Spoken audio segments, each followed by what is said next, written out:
Probably one of the greatest figures in all of American folklore is the New York cab driver. Our first contestant is a New York cab driver with a difference. That is, he provides live entertainment for you in his cab as you ride. That's all I can tell you right at the moment. You'll learn the rest of it along with our panel here on To Tell the Truth. Bill Cullen, Peggy Cass, Joe Garagiola, and Kitty Carlisle.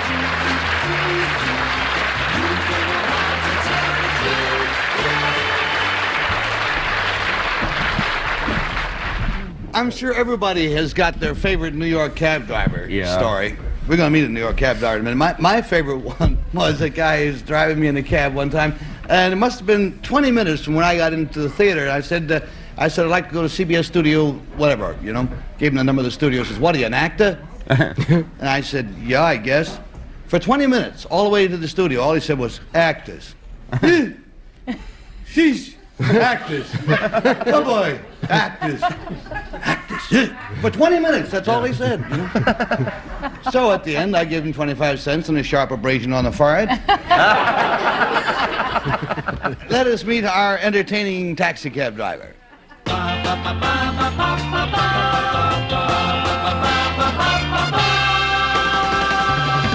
Number one, what is your name, please? My name is S. Scott Gordon. Number two. My name is S. Scott Gordon. Number three. My name is S. Scott Gordon. Now let's listen to the fascinating singing story of S. Scott Gordon. He says, I, S. Scott Gordon, am known as the singing cab driver. When passengers get into my cab, a melodious trip awaits them, at absolutely no extra charge. You can see a sign in my cab that says, hey, please hear your cab drivers sing on tape or live. Free, no charge. I will then sing to them until their destination is reached or to their heart's content, whichever comes first. For those fares who prefer their music piped in, they can hear me on tape. Not only have I warbled to such appreciative ears as the likes of Mrs. Howard Todman, Mitch Miller, and Senator Hubert Humphrey, I have also recorded some albums as well. Today on To Tell the Truth, I will sing a few bars of that great old favorite, Return to Sorrento. And I will make a $10 bet with anyone in the studio audience that I can sing the song better than they can. Signed, S. Scott Gordon.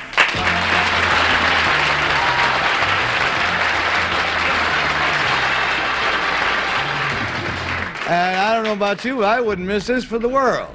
I'm going to be here when we get back from those commercials. Show me that you can dance. Yeah. Come on, yeah. Body Language, Sundays at 10 on Buzzer. That's the way you play the game. It's all about the motion, baby. Attention. New York cab driver. Turns out he isn't from New York at all, I am now told. He is a cab driver, however. So, across the way here we have three gentlemen, all claiming to be S. Scott Gordon, a taxi driver who entertains his passengers with song and story. And let's start with Joe Garagiola, please. Number three, where do you drive your cab? I drive my taxi in Washington, D.C. Number two, what is a gypsy cab that we hear so much about in New York? That's a cab company that is not licensed or not practiced to operate within the city limits. Number one, what does the term deadhead mean to you? Deadhead would be a stiff, dud, a non-tipper. Number three, what was hot seat? Does that mean anything to you as a cab driver? Hot seat? No. Not that I know. Nothing in your personal life either, okay? Number two, what is a medallion in the cab industry? That's the plate or number assigned to you by the police department or the state allowing you to drive your cab. Number two, does... And that buzzer, before we go to Kitty, may I suggest the numbers 1 and 2, tilt your caps back a little further. We're getting shadows on your eyes. We can't really see what you're like. Okay, just a little bit. Now let's go to Kitty. Thank you. I'm delighted. I love taxi drivers. Number 3, what happens if somebody says really they'd like to think and they'd rather not have any music? What do you do? I don't sing at all. I just keep my mouth shut, that's all. Oh, very good. Number 2, where do you have this tape? And how is it piped into the back of the cab? I have a 4-track stereo tape system in the car with a tape deck underneath the dash. Same as an automobile. Oh, I see. Number one, if you sing so well and you're willing to bet us all $10, you sing better than anybody here, and Peggy Cass, pretty good singer. There are others. Why are you driving a taxi? I drive it because I enjoy people. I have a good time. I make some good money. I'm still waiting for that big break. And from Kitty, we go down to Bill. Number 2, have you compared your yearly average tip with the yearly average tip of another cab driver who doesn't sing for his fares? I haven't, but some of the other cab drivers have. Well, that is... Okay, so by singing to your fares, has it increased your tips, number 2, or has it worked the other way? It's considerably increased them. Really? Mm-hmm. Number 3, do you think you're ever given more from given by one of your passengers for not singing? I don't get that answer. I mean, I don't know just what to say. I don't get no more than not to sing. Yeah. I think that's what I said. Well, I don't know. They pay me the fare, period. All right. Peggy? Number 3, you drive your cab in Washington, D.C.? That's right. Well, how long ago did you move there from here? Because you sound as though you sound like a New York cab driver. I moved 21 years. Well, you haven't lost your accent. Number 2, where do you drive your taxi? Boston. That's what I figured. Now, number 2, to get to Logan Field from, say, the Massachusetts General Hospital, what tunnel do you use? Have to go through the Sumner Tunnel. Thank you. And how much does it cost, say, how much tip do you expect on $1.40? Well, I'd like to see... Never mind that. 50 What do you cents. expect? About 50 cents. You Usually. mean $1.90 for a $1.40 ride? Most people tip 50. Plus the tunnel? You're crazy. That's too much. There goes that little bell. The meter's flipped off. We can ask no more questions. We must now vote. Who do you think? Is it number 1? Or number 2? Or number 3? $50 every time they give us a wrong answer over here, and $500 if they don't come up with the right fellow at all. So, Joe, you want to start? Yeah, I got to vote for number 3. He's got the kind of a face. It looks like his meter's always going. We have no meters.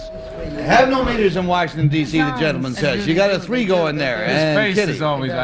Well, I was going to vote for number 3 because he has a kind of tenor voice, and Back to Sorrento's a tenor aria.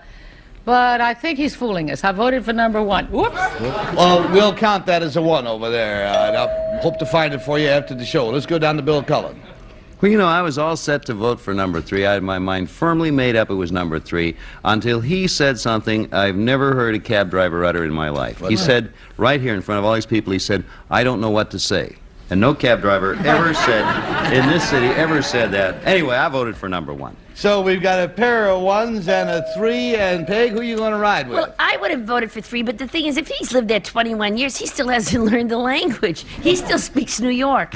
So I voted for number 2 because you do have to go through the Sumner Because he's Tunnel. from Boston, That's and right. that's why why. I voted for him. All righty, and so we've got a Massachusetts chauvinism vote. Everybody's got to 1, 1 has got 2, and will the real S. Scott Gordon please stand up? There's Scott Gordon.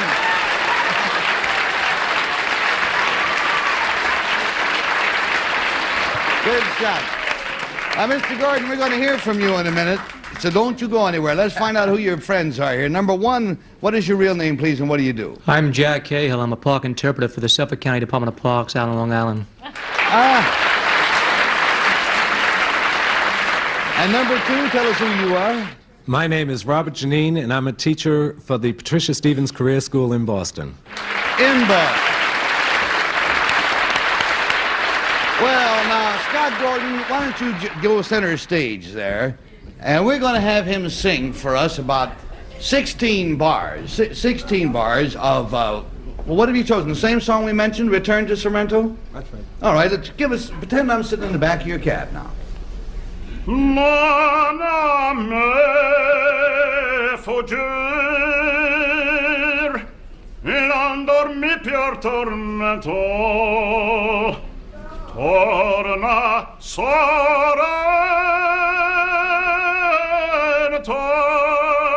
non for me more.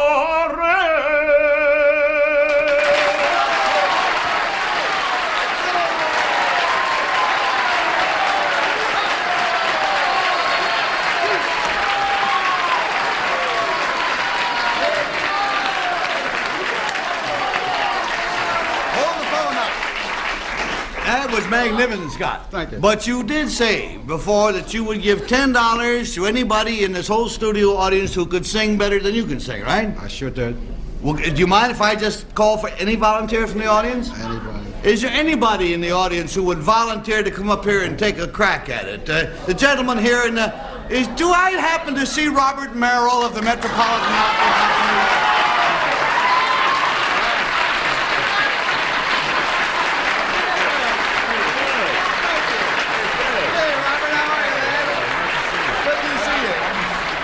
I'm going to lose to this man. Well, I want to give you a tip. Yes, sir. You need some vocal studies. Do I? Yeah. What? Well, you've got a good voice, though. why don't you give him a brief... Who's going to be the judge as to whether he's better than you are? You'll be the judge? Fair is fair. He's going to be the judge. Fair, right? Robert, gives just a little... Corregidor en garde. I think I'll lose. Robert, thanks a lot. Robert Merrill. Scott, thank you a lot. Thank you, gentlemen.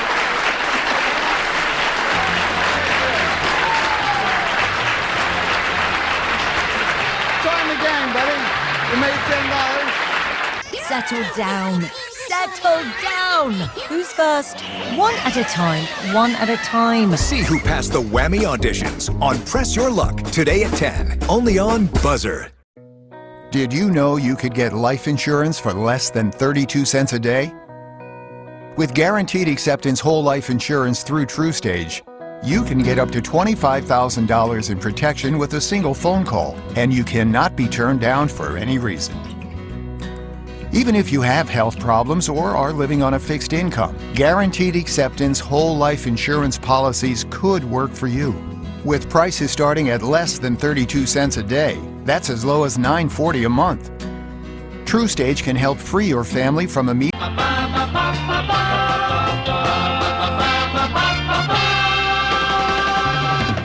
Number 1. What is your name, please? My name is Clinton A. Puckett. Number 2. My name is Clinton A. Puckett. Number 3. My name is Clinton A. Puckett. And listen, if you will, to the fighting story of Sergeant Major Clinton A. Puckett. He says, I, Clinton A. Puckett, am the Sergeant Major of the United States Marine Corps. As the senior non-commissioned officer in the Corps, I advise the Marine Commandant on all matters pertaining to enlisted men. In addition, I serve on the Performance Board and the Uniform Board. Previous to my appointment, I served in combat in 3 different wars. All told, I have earned the Bronze Star and the Navy Commendation Medal with a Combat V for meritorious service in Vietnam, the Navy Cross for heroism against a vastly superior enemy force in Korea, and in World War II, I landed on Iwo Jima, where I was a witness to the historic raising of the American flag. Signed, Sergeant Major Clinton A. Puckett.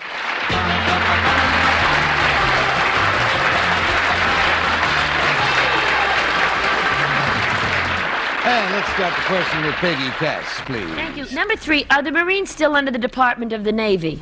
Yes, ma'am. Well, number... Yes, ma'am. Thanks. Number 2, are the Marines considered sort of the shock troops of the Navy? Or like the infantry of the Navy? I don't understand why they're in the Navy if they're the Marines. Because we're an amphibious force. We are charged with securing beachheads for the Navy. Well, thank you. But and number 1, are the Marines not also responsible once the Navy does take something that they would stay and keep it as that they would sort of keep it while the Navy went on into other places? On occasion, yes. Thank you. Number 1, where's Tripoli? They're always singing about being in Tripoli. Number 3, they're in the halls of Montezuma and the shores of Tripoli. Where's Tripoli? Number 3. In Turkey, I think. Okay, number 1, where are those halls of Montezuma? They're in Mexico. Number 2, what does it mean, tell it to the Marines? They're always saying, tell it to the Marines. What does that mean? Oh, I really don't know. You're the father confessor of the United States Armed Forces? I learned that expression from the old movies. Oh, that's where I learned it,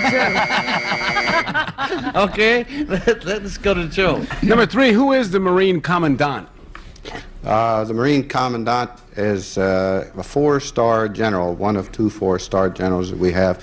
Bob Cushman, Robert Cushman, Robert E. Cushman Jr., beg your pardon. Thank you. Number 2, although all 3 of you have your hair cut short, is long hair allowed in the Marines now? Number 2? No, a maximum of 3 inches on top. Number 1, are women allowed in the Marines? They are. Number... I didn't like that reading. Number 3, do you have to enlist, or can you be drafted by the government as far as the Marines? You enlist. It's a privilege to belong to the Marines. You enlist. Number 1. Number 2 said something about securing the shores for the Navy. Is that what you said, number 2? I just want to get that clear. Something like that? Yes, Do you agree with that, number 1? Well, not only the Navy, the Army follows us most everywhere we go. Spoken like a true Marine. Number 3, what are CBs? CBs is a contingent of the Navy. It's a construction battalion. And please to Kitty Carlisle. Well, number 2, if you're interested in enlisted men, everything pertaining to them, is it not true that the Army has changed their tune recently and they don't believe in letting the enlisted men decorate their rooms the way they want to, and the sort of permissiveness is going out? Is that not so, number 2? Please don't ask me to speak for the Army. Well, what about the Marines? Did you all ever allow them to put up curtains and drink beer in the rooms and whatever? Our Commandant has stipulated that we will maintain a hard line, strict discipline, grooming regulations, and the like. Thank you. Thank you very much. Number 1, if you were at Iwo Jima, the story is that this particular ceremony was staged by a photographer. Did it really happen the way we saw the picture? Well, staged is probably not correct. The flag that was originally brought up was too small to be seen, and they sent back to get a larger flag. Well, I'm delighted that you cleared that up, because I always worried about that. Number 3, what do you consider... And from Kitty, we go down to Bill Cullen. Number 2, how long have you served? You mentioned, it was mentioned here, all the wars and things like that, but how long have you actually been in the Marines? 28 years. 28 years. Number 1, did you ever serve, during your time in the Marines, did you ever serve as drill instructor? I did. Is that, in your estimation, a difficult job for the instructor as well as the trainees? It's a very satisfying job, and I suppose it is How much time, I'll ask number 2, how much time do you get from the time you get the raw recruits or boots until you turn them out as, well, ready to go on to duty? How long does the drill instructor have to whip the men get the men into shape? Currently, it's 11 weeks. And number 3, do you think that's enough time, 11 weeks? Yes, sir. More times it is than it isn't. Right. From the time a fellow comes into the Marines, number 3, I'll ask you, until the time the drill instructor is finished with him and he's ready to join his unit, how much weight change is there usually? I mean, say a guy goes in like 190 pounds and flabby, what is he when you finish with him? Well, if he works at it right, he'll come out as a good hard Marine with about 20 or 25 pounds less. Yeah, and plenty hard. All right. No more questions. Time to vote, panel. Mark your ballots. The only answers possible are number 1, or number 2, or number 3. And Peggy, are you definite? Yeah, I am. See, number 1 looks like one of those Marines in the movies, but the thing is, I don't think it's number 3 for some reason. I know why, because Tripoli isn't in Turkey, it's in Libya. But number 2, my dear, look at his uniform. It fits perfectly. They wouldn't have rented that. That must be his own. We're not that cheap. We got a 2 showing because of his tailor, and let's go to Joe. I voted for 2 because he talked about a hard line, and when I said long hair, boy, you could just see the little he's got just raised right up. And I got to say that right there. We've got a pair of 2s down the middle, and what are you going to do, Kitty? I'm sure. I voted for number 2's waistline. I believe that Marines have very trim waists because they have to set a good example to those enlisted flabby boys. All right. Bill Cullen, are you going to make this a unanimous vote, friend? You know, that's all silly, because I have heard it said as long as I can remember, in order to be a Marine, you got to look like a Marine. Yeah? And I never saw anyone who looked more like a Marine than number 1. For that matter, number 3.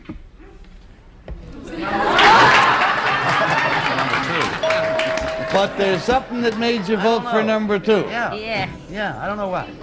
No reason. Are they right, audience? What do you think? It's going to cost $500, you know. Could be one. All right.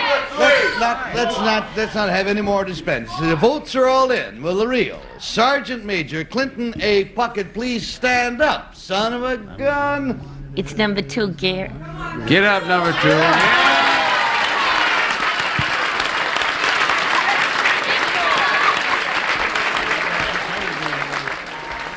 I must say, I thought you had him fooled, Sergeant Major Puckett. I really did. You were speaking in such a soft voice all the time. Number 1, what is your real name? What do you do? My name is Roger Elander, and I'm an international credit manager. Good to have you. And cheery number 3, what is your real name? What do you My name is Charlie Klepeek. I'm a salesman for the Calvert Lithographing and American Label Companies.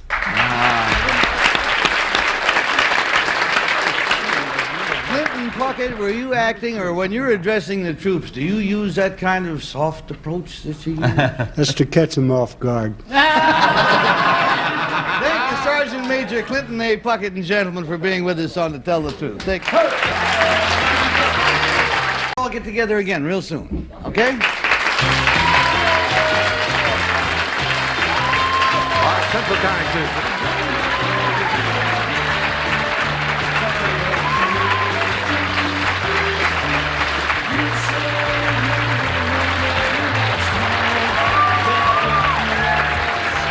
This is Bill Wendell speaking for To Tell the Truth, a Mark Goodman, Bill Todman production.